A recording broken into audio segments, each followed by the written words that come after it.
भारतीय संविधान का दिल, उसकी आत्मा, आखिर है क्या? वो क्या चीज़ है जो हमारे देश को एक आदर्श बनाने का ब्लूप्रिंट देती है? जी हाँ, आज हम बात करने वाले हैं directive principles of state policy की, यानी राज्य के नीति निर्देशक सिद्धांतों की। चलिए इसे गहराई से समझते हैं। तो सवाल यही उठता है कि भारतीय संविधान की असली आत्मा क्या है। मतलब वो कौन से आइडियल्स हैं, वो कौन से सपने हैं जो भारत को एक वेलफेयर स्टेट बनाने की राह दिखाते हैं। इन सारे सवालों का जवाब हमें मिलता है संविधान के पार्ट 4 में। तो ये डायरेक्टिव प्रिंसिपल्स या डीपीएसपीज आखिर है क्या चीज? देखिए, इसे बहुत ही आसान भाषा में समझते हैं। ये एक तरह से सरकार के लिए एक इंस्ट्रक्शन मैनुअल जैसा है। संविधान ये कहता है कि भाई जब भी कोई कानून बनाओ, कोई पॉलिसी बनाओ, तो इन सिद्धांतों को, इन लक्ष्यों को दिमाग में जरूर रखना। अब यहाँ पर एक बहुत ही इंटरेस्टिंग ट्विस्ट है। आर्टिकल 37 साफ साफ कहता है कि आप इन्हें लागू करवाने के लिए कोर्ट नहीं जा सकते। मतलब ये एनफोर्सेबल नहीं है। तो सवाल उठता है कि फिर ये इतने इम्पोर्टेंट क्यों हैं? क्योंकि ये देश के गवर्नेंस के लिए फंडामेंटल हैं। इन्हें देश का मॉरल कंपस समझा जा सकता है। एक ऐसा कंपस जो हमेशा सही दिशा तो दिखाता है, पर उस रास्ते पर चलना लीगली बाइंडिंग नहीं है। अच्छा, इन प्रिंसिपल्स को और अच्छे से समझने के लिए इन्हें हम मोटे तौर पर 3 कैटेगरीज में बांट सकते हैं। सबसे पहले आते हैं सोशलिस्ट प्रिंसिपल्स, यानी समाजवादी सिद्धांत। इनका कोर आइडिया क्या है? इनका मकसद है एक वेलफेयर स्टेट बनाना और समाज में जो सोशियो इकोनॉमिक इनइक्वालिटी है उसे कम करना। चलिए इसके 2 की एग्जाम्पल्स देखते हैं।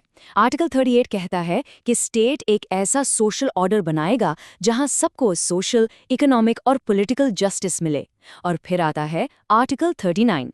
ये बहुत ही क्रूशल है। ये बात करता है equal pay for equal work की, चाहे पुरुष हो या महिला, काम बराबर तो वेतन भी बराबर। देखा जाए तो ये एक फेयर सोसाइटी की नींव रखते हैं।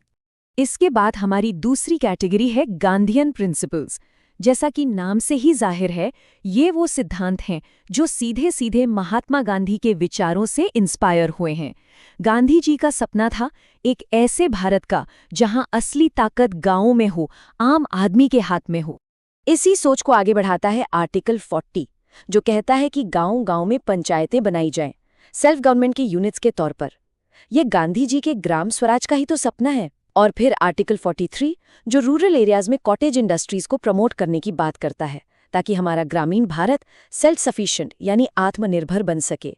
यह है ग्रास रूट्स डेमोक्रेसी और इकोनॉमिक फ्रीडम का असली मतलब। और अब आती है हमारी तीसरी और आखिरी कैटेगरी, लिबरल इंटेलेक्चुअल प्रिंसिपल्स। ये वो सिद्धांत हैं जो लिबरलिज्म के मॉडर्न आइडियल्स को दर्शाते हैं।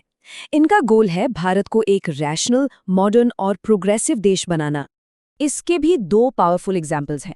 पहला, आर्टिकल 44, जो एक यूनिफॉर्म सिविल कोड की बात करता है, मतलब पूरे देश के सभी नागरिकों के लिए एक जैसा पर्सनल लॉ। और दूसरा है आर्टिकल 51, जो भारत को international peace and security promote करने का निर्देश देता है। ये प्रिंसिपल्स दिखाते हैं कि भारत की सोच कितनी ग्लोबल और फॉरवर्ड लुकिंग है।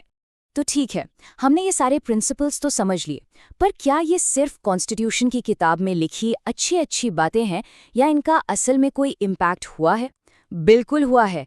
चलिए अब देखते हैं कि कैसे इन सिद्धांतों ने ब्लूप्रिंट से निकलकर असलियत का रूप लिया है। ये देखिए, ये सिर्फ किताबी बातें नहीं हैं। आर्टिकल 39A से इंस्पिरेशन लेकर आया free legal aid act. Article 40 की वजह से 73rd अमेंडमेंट के जरिए पंचायती राज सिस्टम हकीकत बना। आर्टिकल 45 आगे चलकर राइट टू एजुकेशन एक्ट बना। और आर्टिकल 48A ने हमारे वाइल्ड लाइफ और फॉरेस्ट प्रोटेक्शन लॉज की नींव रखी। तो देखा जा सकता है ये डीपीएसपी ही हैं जो इन बड़े बड़े एक्शंस के पीछे की असली प्रेरणा है। और यहीं से शुरू होता है इंडियन कॉन्स्टिट्यूशनल लॉ का सबसे बड़ा ड्रामा। एक तरफ है फंडामेंटल राइट्स जो लीगली एनफोर्सेबल हैं, और दूसरी तरफ हैं ये डायरेक्टिव प्रिंसिपल्स। सोचिए, जब इन दोनों के बीच टकराव हो तो कौन जीतेगा? ये एक बहुत बड़ा कॉन्स्टिट्यूशनल टग ऑफ वॉर है। इस पूरी खींचतान की कहानी भी बड़ी दिलचस्प है। देखिए, 1951 में चंपकम दौराईराजन केस में सुप्रीम कोर्ट ने कहा, नहीं भाई, फंडामेंटल राइट्स ही ऊपर रहेंगे।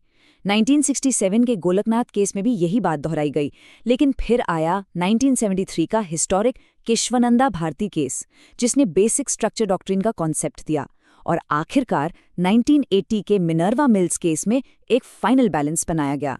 मिनर्वा मिल्स केस में सुप्रीम कोर्ट ने एक बहुत ही खूबसूरत बात कही, जो आज भी रेलेवेंट है। जजमेंट में कहा गया कि फंडामेंटल राइट्स और डायरेक्टिव प्रिंसिपल्स ये संविधान रूपी रथ के दो पहिए हैं। एक के बिना दूसरा अधूरा है, किसी एक को दूसरे से ऊपर नहीं रख सकते। इन दोनों के बीच का हार्मनी एंड बैलेंस ही हमारे संविधान का बेसिक स्ट्रक्चर है। चलिए अब इस पूरी डिस्कशन को एग्जाम के पॉइंट ऑफ व्यू से देखते हैं। जो लोग यूपीएससी या दूसरी कॉम्पिटिटिव एग्जाम्स की तैयारी कर रहे हैं, उनके लिए डीपीएसपी से जुड़े कुछ खास एरियाज पर फोकस करना बहुत जरूरी है। इन पॉइंट्स को चाहे तो नोट कर लें। पहला, डीपीएसपी और फंडामेंटल राइट्स के बीच का कॉन्फ्लिक्ट, ये हमेशा से ही एक हॉट टॉपिक रहा है। दूसरा, प्रिंसिपल्स का क्लासिफिकेशन और हर कैटेगरी के कम से कम 2 एग्जाम्पल्स याद होने चाहिए। तीसरा, 42nd और 44th अमेंडमेंट से कौन-कौन से नए डीपीएसपीज जोड़े गए, ये भी जानना जरूरी है। और हाँ, मिनर्वा मिल्स जैसे लैंडमार्क केसेस और डीपीएसपी के प्रैक्टिकल इंप्लीमेंटेशन को गवर्नमेंट स्कीम से जोड़कर समझना, ये वो चीज़ें जो दूसरों से आगे ले जाएगी। तो आखिर में एक सवाल के साथ इस चर्चा को समाप्त करते हैं। ये जो डायरेक्टिव प्रिंसिपल्स हैं, ये क्या हैं? क्या ये एक वादा है जो पूरा हो चुका है, या एक ऐसा वादा है जो अभी अधूरा है, या फिर ये एक कंटिन्यूअस जर्नी है, एक ऐसी यात्रा जो एक बेहतर भारत बनाने के लिए हमें हमेशा राह दिखाती रहेगी? इस पर सोचेगा जरूर।